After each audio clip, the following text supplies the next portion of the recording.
Hi everybody, this video is about past participles.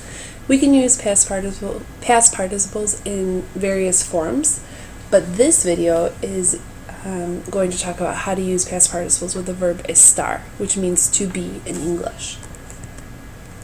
First, let's talk about what a participle is. Basically, in its most simple definition, a participle is an adjective that is formed from a verb. So I'm giving you 3 examples. I give you 3 different verbs and how I change them into an adjective. The first verb is to tire, as in homework tires me. I can change to tire into an adjective, one of the most common adjectives we hear being thrown around in conversation, and that'd be tired. The second verb I have is to close, as in could you please close the door. In that sentence, close is a verb.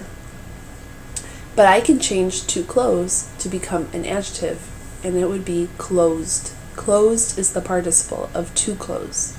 So if I say the door is closed, closed would be an adjective, and that's also called a participle.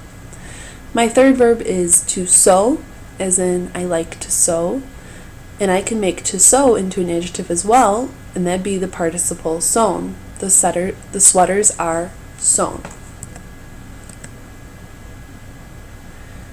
In English, a lot of participles end in ed, as in seated, closed, and opened. Not all participles end in ed. We have a lot of irregular participles in English. Like I said before, participles are formed from verbs. So when we use participles, we're using them usually to describe a condition that is a result of a previous action. Finally, past participles in Spanish must always correspond in number and gender with what they're describing. Because they're adjectives, they have to do so. Alright, here I talk about how to form participles from Spanish infinitives. It's really quite simple. For infinitives that end in AR, like hablar and terminar, first I take off the AR and then I add ado, ada, ados, or adas. If the verb ends in ER, I take off the ER and then I add ido, ida, idos, and idas. And if the verb ends in IR, I take off the IR and I add ido, ida, idos, and idas, just like I do for ER infinitives. Here are some examples. I have an example for each type of infinitive in AR, ER, and IR.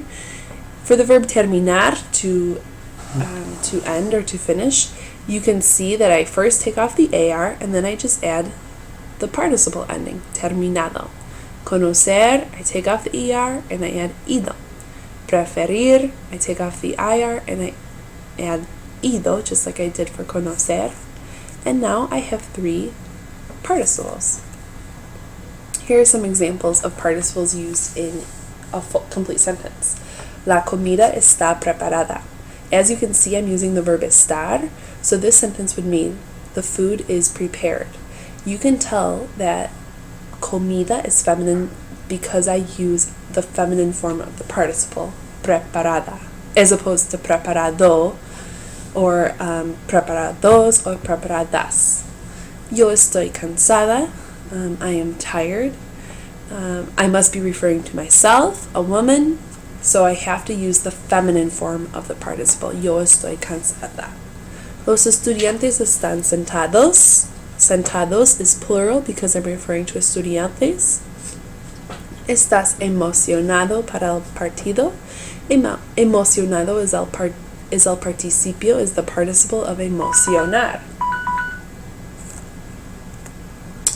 Here is a list of irregular participles. If you are a Spanish 3 student, these can be found on page 79 in your text. But if you are not, then you could just go ahead and write down this list. Abrir, the participle is abierto. Romper, roto. Poner, puesto. Hacer, hecho. Decir, dicho. Ver, visto. Morir, muerto. Escribir, escrito. Resolver, resuelto. Volver, vuelto. Don't forget that you have 4 forms of all these participles. I'll just give you the example for the first one, abrir. I could have abierto, abierta, abiertos, and abiertas. It depends on what I'm describing. El libro está escrito por el autor. Here I have 4 sentences that use an irregular participle. The first one, el libro está escrito por el autor. The book is written by the author. Written is the participle of to write.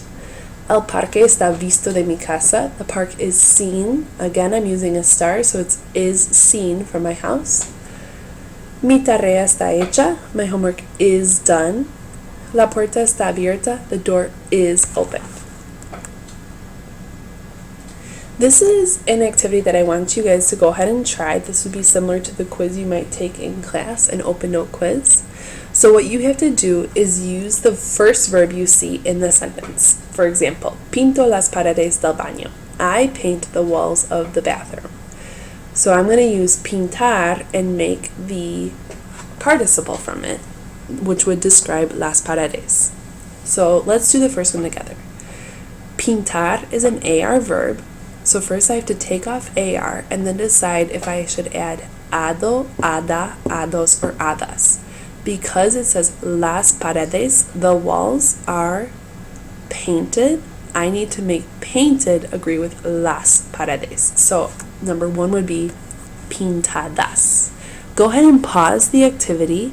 Well, first let me give you what type of verb each of these verbs are. Arreglo comes from arreglar, an AR verb. Hago comes from hacer, it's irregular. Lavo comes from lavar. Pongo comes from poner. Preparo comes from preparar. We have a mix of regular and irregular participles in this activity, so be careful. Okay, go ahead and pause the activity and then try it. I will give you the answers shortly. Number 2 is el cuarto ya está arreglado. Arreglado, the room is already picked up, is basically what arreglado means. Hago las camas ya están hechas. I'm making the beds are already made. Lavo los platos ya están lavados. I'm washing the dishes are washed. Pongo la mesa ya está puesta. I'm setting the table is set. Preparo el postre ya está preparado. I'm preparing the dessert is prepared. That's the end of this video. Please make sure you've taken very good notes and bring them to class tomorrow. Thank you so much.